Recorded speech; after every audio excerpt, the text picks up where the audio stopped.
ഉത്തർപ്രദേശിലെ ആഗ്രയിലുള്ള താജ്മഹൽ നമ്മൾ പഠിച്ച ചരിത്രത്തിൽ മുഗൾ രാജാവായ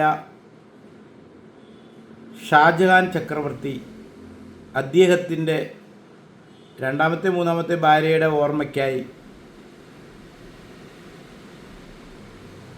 പണിതുയർത്തിയ ലോക അത്ഭുതങ്ങളിൽ ഒന്നായി ലോകം മുഴുവൻ അറിയപ്പെടുന്ന താജ്മഹൽ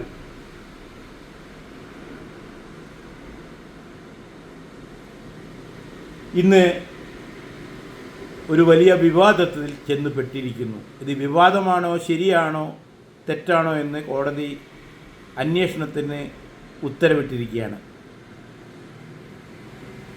പഴയ ചരിത്രം എടുത്തു നോക്കുമ്പോൾ ആഗ്രയിൽ തേജോ മഹാലയ എന്ന പേരിൽ ഒരു അതിപുരാതന മഹാശിവക്ഷേത്രം ഉണ്ടായിരുന്നു ചരിത്ര രേഖകളിൽ. ആ ആഗ്രയിൽ ഉള്ള ആ മഹാദേവ ക്ഷേത്രത്തിൻ്റെ ഭാഗം വേറെ എവിടെയും കാണാനില്ല. തേജോ മഹാലയ എന്ന ആ വാക്കും താജ് മഹൽ എന്നും കൂടിയിട്ട് വളരെ സാമ്യമൊക്കെ നമുക്ക് കാണാൻ സാധിക്കും. പക്ഷെ ഇത് കോടതി ഉത്തരവിട്ടു, ചർച്ചകൾ നടക്കുന്നു, പലരും പലതും പറയുന്നു, ഒക്കെ നടക്കുന്നുണ്ടെങ്കിലും ഞാൻ ആലോചിച്ചു, ഇത്രയും പേര് കേട്ട ഒരു ചക്രവർത്തി അദ്ദേഹത്തിൻ്റെ ഒരു കാമുകിക്ക് ഒരു സ്മാരകം പണിയാൻ ഇത്തരത്തിലൊരു മഹാദേവ ക്ഷേത്രം തന്നെ പൊളിച്ചു രൂപം മാറ്റി ഉണ്ടാക്കണോ, അതോ വേറെ സ്ഥലത്ത് അദ്ദേഹത്തിന് ഉണ്ടാക്കായിരുന്നില്ലേ എന്ന് ഞാൻ പലപ്പോഴും ചിന്തിച്ചിട്ടുണ്ട്. ഇനിയിപ്പോൾ ഈ എന്താ പറയില്ലേ, കാമുകി പോലുള്ള ഒരാളാണ്. അപ്പോൾ എന്തോ ആയിക്കോട്ടെ, ആ ചരിത്രം ഇപ്പോൾ കോടതി ഉത്തരവിട്ടിട്ടുണ്ട്, അത് പുറത്തു വരിക തന്നെ വേണം. നമുക്കറിയാലോ, തെളിവുകളുടെ അടിസ്ഥാനത്തിൽ സുപ്രീം കോടതിയിൽ വിധി കിട്ടിയിട്ടാണ് ബാബറി മസ്ജിദ് പൊളിഞ്ഞതിന് ശേഷം, അവിടെ രാമക്ഷേത്രം ഉണ്ടായിരുന്നു തെളിഞ്ഞതിന് ശേഷം കോടതി ഉത്തരവ് പ്രകാരം അവിടെ രാമക്ഷേത്രം പണിതു. ഇത്തരത്തിൽ ഇനിയും പല മഹാദേവ ക്ഷേത്രങ്ങളും പൊളിച്ചു കളഞ്ഞതായിട്ടുള്ള രേഖകളുണ്ട്. ഞാൻ മുഴുവൻ പറയുന്നില്ല. ഇപ്പോൾ തേജ് മഹാലയ എന്ന് പറയുന്ന ഈ മഹാദേവ ക്ഷേത്രത്തെ, തേജോ മഹാലയ എന്ന് പറയുന്ന ഈ മഹാദേവ ക്ഷേത്രത്തെ മാത്രമേ എടുത്തു പറയുകയാണ്. ഇതിൻ്റെ സത്യം എന്താണെന്ന് ഇവിടുത്തെ ജനങ്ങൾക്ക് അറിയാനുള്ള അതിയായ ആകാംക്ഷയുണ്ട്. കാരണം ലോകരാജ്യങ്ങളിൽ നിന്നാണ് മഹാത്ഭുതങ്ങളിൽ പെട്ടതുകൊണ്ട് ഇന്ത്യയിൽ വരുന്ന ഓരോ ടൂറിസ്റ്റുകളും ഈ തേജോ മഹാലയിൽ പോയിരുന്നു, അല്ലെങ്കിൽ താജ്മഹലിൽ പോയിക്കൊണ്ടിരിക്കുന്നു. അപ്പോൾ അത്രയും പേര് കേട്ട ഒരു പ്രദേശമായ ഈ ആഗ്രയിലെ ഈ സ്ഥലം നൂറ്റാണ്ടുകൾ മുന്നേ എന്തായിരുന്നു എന്ന് ഇവിടുത്തെ ജനത്തിന് അറിയാനുള്ള ആകാംക്ഷയുണ്ട്, അവകാശമുണ്ട്. അത് സത്യം എന്താണെന്ന് ഇനി ഉള്ള ദിവസങ്ങളിൽ ഓരോരുത്തരും ഇത് ചർച്ച ചെയ്യും, ഓരോരുത്തരും അവിടെ പോയി നിരീക്ഷിക്കും, ഉറപ്പാണ്.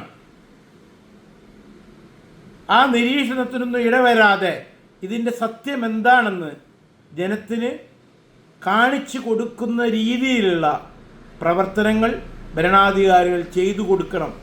കാരണം ഇതൊരു വിശ്വാസത്തിൻ്റെ പ്രശ്നമാണ്, ഒരു അവകാശത്തിൻ്റെ പ്രശ്നമാണ്. പഴയ പല ചരിത്രങ്ങൾ വെച്ച് നോക്കുമ്പോൾ തേജോ മഹാലയ എന്ന മഹാദേവ ക്ഷേത്രം ഇങ്ങനെ മാറ്റി ഇതിൽ അത്ഭുതപ്പെടാനൊന്നുമില്ല. നമുക്കറിയാം മുഗൾ വംശം ചെയ്ത ഭരണക്രമങ്ങൾ.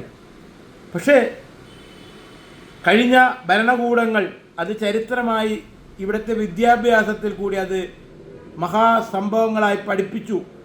ശരിയായ കഥയാണോ പഠിപ്പിച്ചത് എന്ന് നമ്മൾ തന്നെ വിലയിരുത്തേണ്ട അവസ്ഥയാണ് ഇപ്പോൾ വന്നിരിക്കുന്നത്. എന്തായാലും മറ്റ് പല ക്ഷേത്രങ്ങളും പൊളിച്ചു കളഞ്ഞ് അമ്പലത്തിൻ്റെ പേര് തന്നെ മാറ്റി ഇത്തരത്തിൽ മാറ്റിയ കഥകൾ പലതുമുണ്ടെങ്കിലും ലോക അത്ഭുതമായി നിൽക്കുന്ന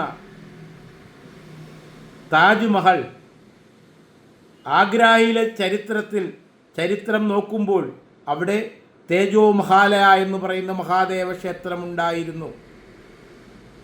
ആ മഹാദേവ ക്ഷേത്രം എവിടെയാണ്? നശിച്ചു പോയാലും അതിൻ്റെ അവശിഷ്ടങ്ങൾ എവിടെയാണ്? ഇതൊന്നും അവിടെ കാണുന്നില്ല. അവിടെ ഒരു താജ്മഹൽ മാത്രം അവശേഷിക്കുന്നു.